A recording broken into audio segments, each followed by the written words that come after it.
Hey everybody, welcome to episode 3 of Rob's Rambles. We're going to talk about some masonry, and we're going to do some close-up videography of this building behind me. Let's go check it out. So this is a unique little area of the historic district here in Lexington. You can see all these brick buildings, warehouses, and this one right here in the middle of the screen, that brick doesn't look like anything else around there. It's pretty cool. And you got the old Southern Freight House right there. But we're going to focus over here for a moment. So you can see that this building here is built on a corner, and right there by the 206, the building number is at an angle. That's kind of neat looking little thing. If you was to incorporate that into one of your models, that'd be kind of a neat little thing to do. You can also tell the difference between the two types of bricks. So obviously the one on the right is probably the newer portion and an add-on to this building right here. We'll walk around here. They've got windows bricked up, and the bricks in the windows don't match the brick in the rest of the building. You can see some of the detail there, some of the weathering. You can see right there the dark spots. That's where the rain has come down and just left streaks, like water streaks and everything. Got some graffiti on there if you're into that. I hate it myself, but I don't do it. But just some more detail of how the brickwork is and how the newer brick stands out from the older brick. So if you was to incorporate some of these details into your models, you can really make them stand out, especially if you're using the same Walters models that I use that everybody else has, and it'll make a huge difference in the model that you're working on compared to everybody else that just builds this stock model. And of course, you know, any other time I'm down there, there's no traffic. Throw in some that corrugated metal, make like a fence or a partial wall. You can do anything. The options are endless, and your models will absolutely stand out with some of these details. Now this was part of the furniture factory that was here, so I'm pretty sure these are dust vents and dust collectors, but I'm not a furniture aficionado or historian, so I really don't know. I'm just guessing, but it's still pretty neat. You can even see the differences in the brickwork in this section back here. And also on the top of the walls, like say that spot right there, it looks like ceramic tile that overlap. That's pretty cool. I know I've had on the roundhouse, the Walters roundhouse I built, it had details like that. But here's some more stuff.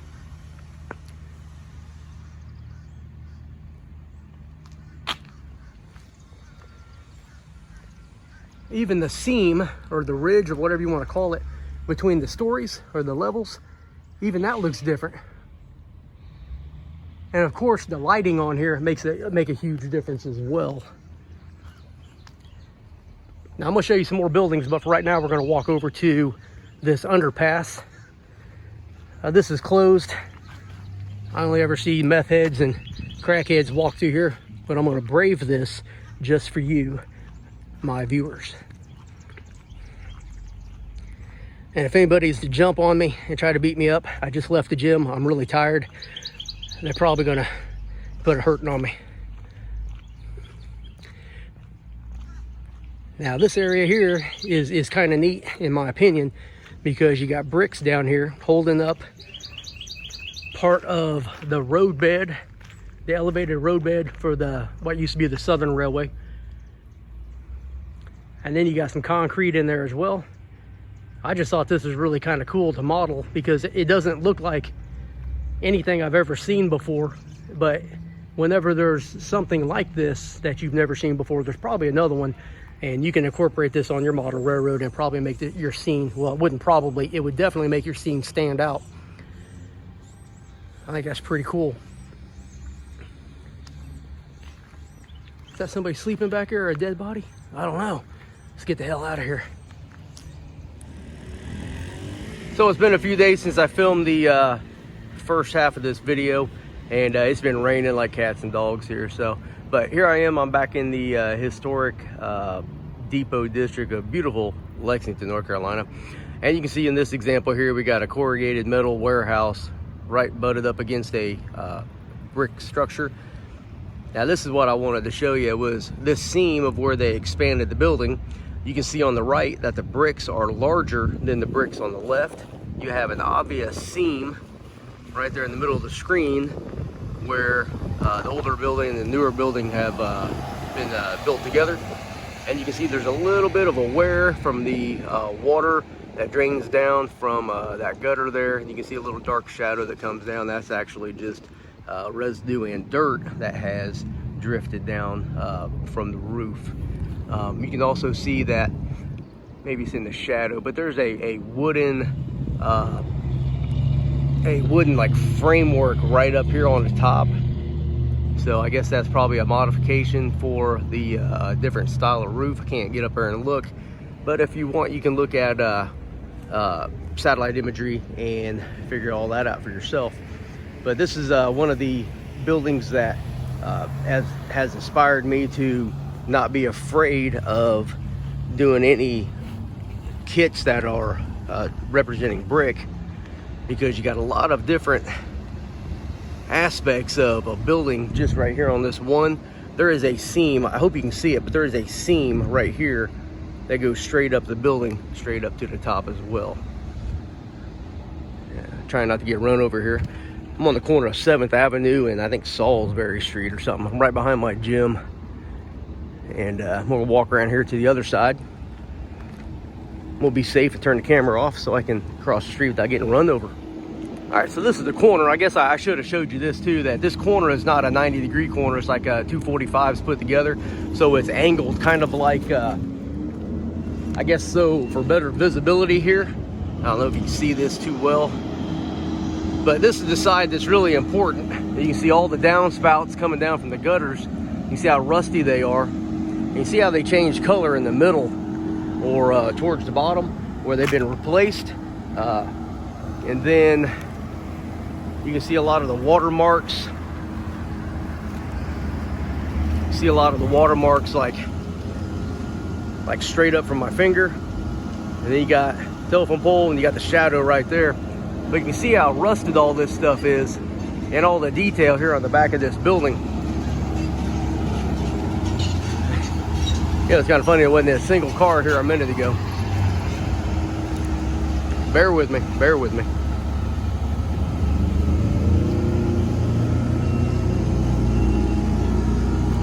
Get up across this air conditioner. Oh, there we go, in the shade. I actually see where this gutter has broke and it's just running down the wall. And then you got vents, like some sort of an air vent. They look like dryer vents to me, but I know they're not dryer vents, but I'm pretty sure they're vents of some sort. Probably for some machinery on the other side. And right there you got the dark water, water residue lines. And here it's more of a white. So that's crazy. So in the same scene, you got dark water lines, drainage lines, and then you got lighter color that looks like it looks more gray. That's pretty crazy. I didn't notice that till just now. So I did want to come out here in the later afternoon because the sun's on this wall and you can see a lot of these details a lot better. Ah, this damn bobcat.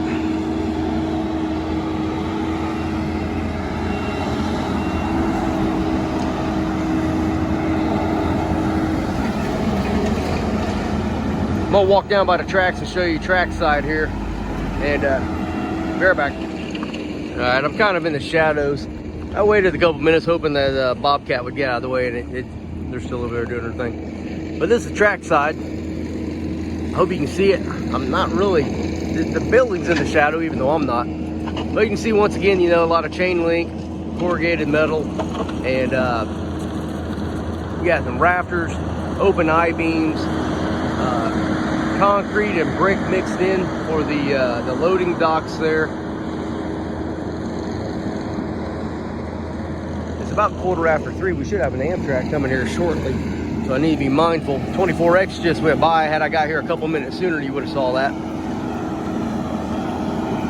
As soon as he gets out of the way, I want to show you these downspouts. I don't know if you can see them from this angle, but you have like a traditional downspout like you have on your house that comes down, and then there's about 4 4 or 5 that they turn into like 4-inch, maybe 5-inch iron pipe and drain out that way. So that's just a cool feature that you can incorporate into any model, because nothing has to be 100% uniform. And that's my problem, is I like everything to be the same. I think the Army did that to me. And but nothing is like that at all. And you can see the how the road is going down next to the building. And it's really close, only about maybe 6 feet. And it changes. You see the road's not straight. It's a little bit of hilly, and the curve isn't straight. So if you're working on your model and it's not perfect, it's okay. It's okay. And this guy's aggravating me, so I'm gonna go ahead and cut this off here. Thank you for watching. Like, subscribe, leave a comment. I hope you can hear what I'm saying. If you can't, I guess I'll come out and reshoot it. Come back in a couple days and see what I do next.